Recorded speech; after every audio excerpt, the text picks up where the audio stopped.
My name is Charles Babbage, and in 1862, I watched a school teacher from Cork show me something that should have been impossible. He had written the rules for a machine that did not exist yet. He had no idea he had done it. I want to tell you what I saw. The International Exhibition of London, the largest gathering of science and invention in the world that year. Thousands of machines, thousands of visitors, the noise and heat of a century that believed it was standing on the edge of something extraordinary. My difference engine was on display in the center of the hall. I had shown it to royalty, to engineers, to politicians.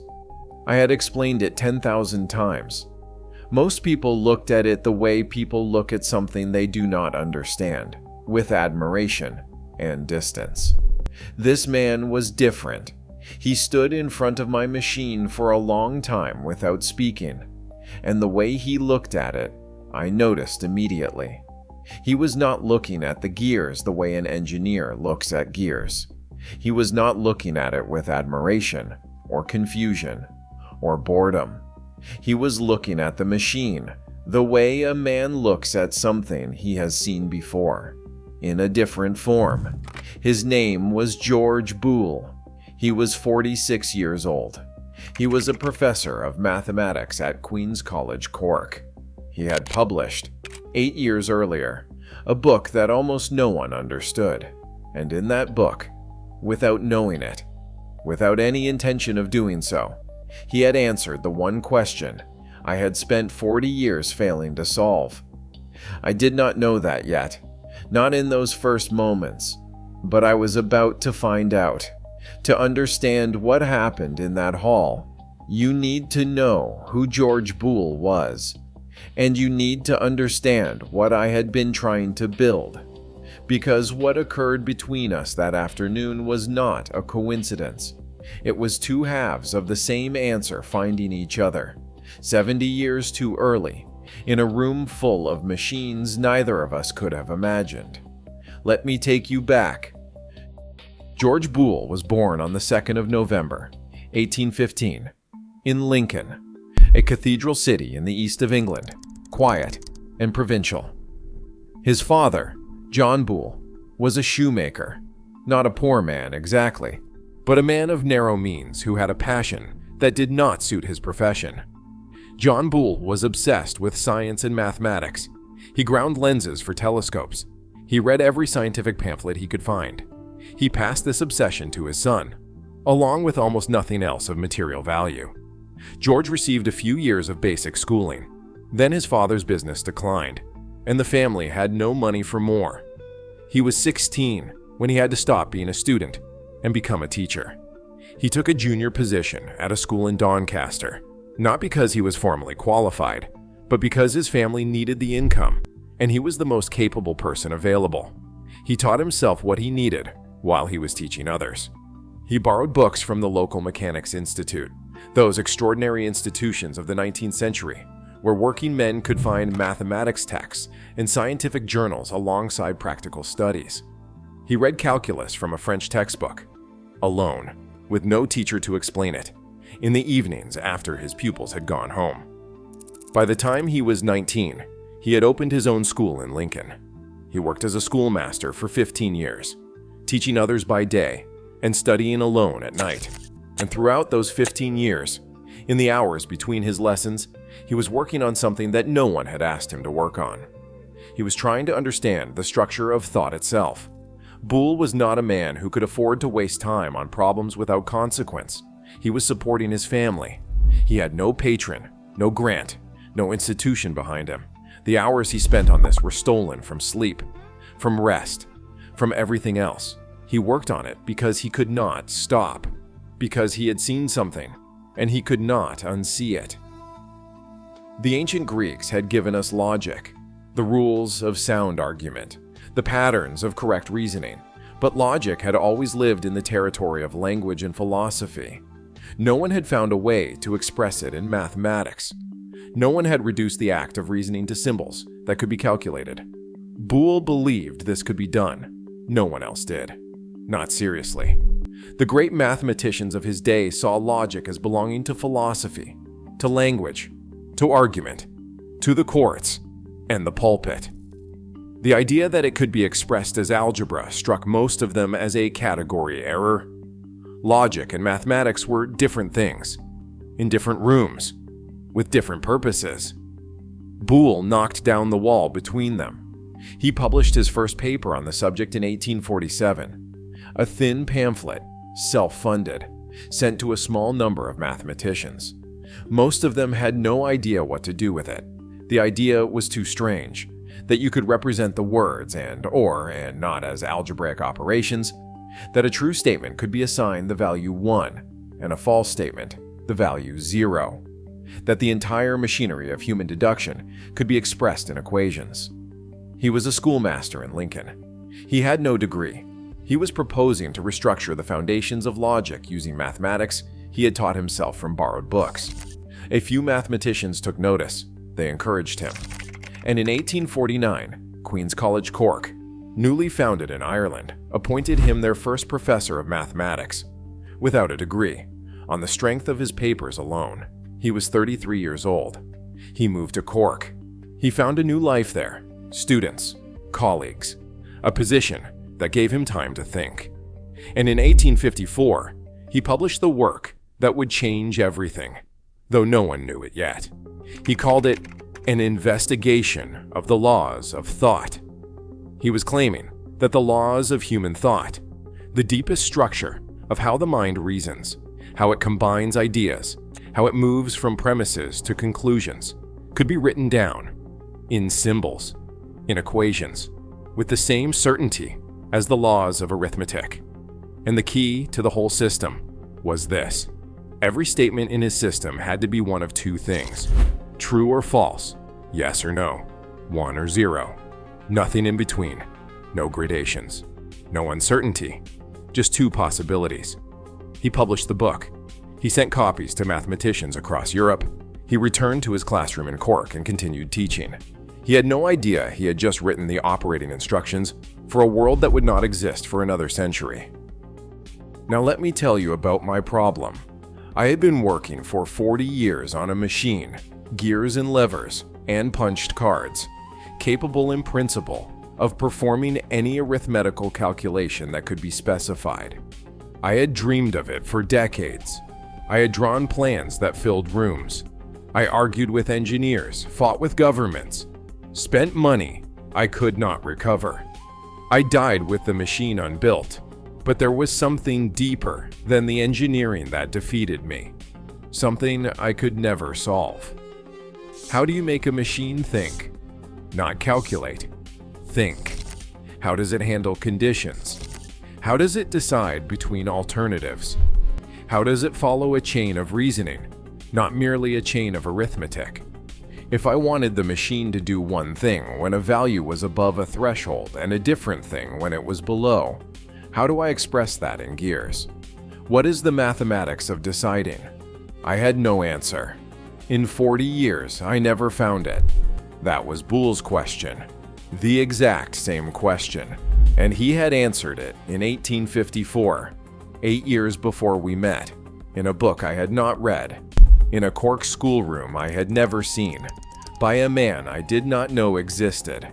For 8 years, from 1854 to 1862, both halves of the same answer existed in the same world. He had the logic. I had the machine. Neither of us knew the other had the missing piece. And then he walked into the exhibition hall. Now you know what I did not know in those first moments when he stood in front of my machine. Now you understand what I was about to see. We began to talk. I explained how the gears stepped through calculations, how the machine carried values forward from one operation to the next, how, in principle, a more complete version could follow instructions, branch between possibilities, make conditional decisions, how the hardest problem I had never solved was this: how do you make a machine decide? Not just calculate, decide. Choose between two outcomes based on a condition, true or false, this or that.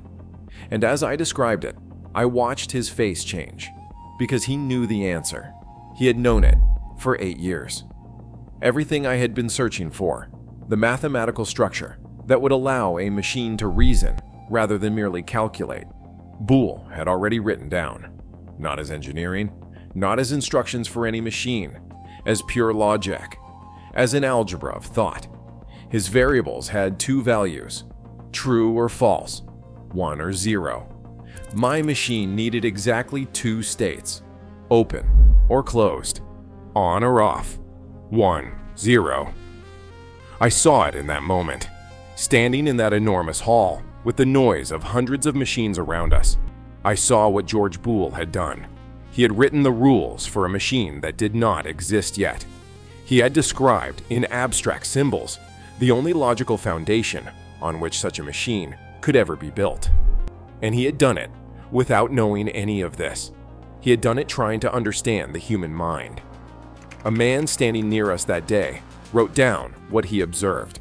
He wrote that as Boole had discovered that means of reasoning might be conducted by a mathematical process, and Babbage had invented a machine for the performance of mathematical work, the two great men together seemed to have taken steps toward the construction of a thinking machine. Neither of us said those words, but they were true, and I think, standing there, looking at him, that I understood them before he did. After the exhibition, I invited him to come and see me in London. I needed more time with him. What I had seen in that hall, the shape of what we could have built together, had not left me. I was 70 years old. He was 46. We had perhaps 20 years left between us, if fortune was kind. He wrote to me in October 1862. He said it was a source of regret that he had been unable to accept my invitation. He said it had been a pleasure and an honor to meet me. He signed the letter. He sent it. 2 years later, he was dead. On the 24th of November, 1864, Boole walked 3 miles from his house in Ballintemple to Queen's College, Cork, in heavy rain. He arrived soaking. He lectured through the day in his wet clothes. He went home still wet. Within days, he had developed a serious illness. On the 8th of December, 1864, he died. He never came to London. He never saw what the combination of his logic and my machine might have become if the two of us had found each other 20 years earlier, with the time and the health to work it through together. He was 49 years old. He left behind 5 daughters. He left behind his wife, Mary, who would outlive him by 52 years. He left behind a book, The Laws of Thought, that almost no one fully understood at the time it was written. He also left behind the rules of how every computer that would ever exist would think. Not immediately, not quickly. His work sat in the libraries of mathematicians, admired but without apparent application, for more than 80 years. Think about what that silence means. A man works out something true and fundamental about the structure of all reasoning. He publishes it. He dies. And for 80 years, the world does not know what to do with it. It sits there, correct, patient, waiting for a problem that does not yet exist. Then, in 1937, a 21-year-old graduate student at the Massachusetts Institute of Technology was assigned to maintain a large calculating machine. The machine was controlled by hundreds of electrical relays, switches that could be either open or closed, on or off. The student's name was Claude Shannon. Shannon had studied Boole's algebra and mathematics courses at the University of Michigan. Standing in front of those hundreds of relays, he suddenly understood something. Each relay had 2 states, open or closed, on or off, 1 or 0. Boole had built a complete algebra out of 2 states, true or false, 1 or 0. They were the same thing.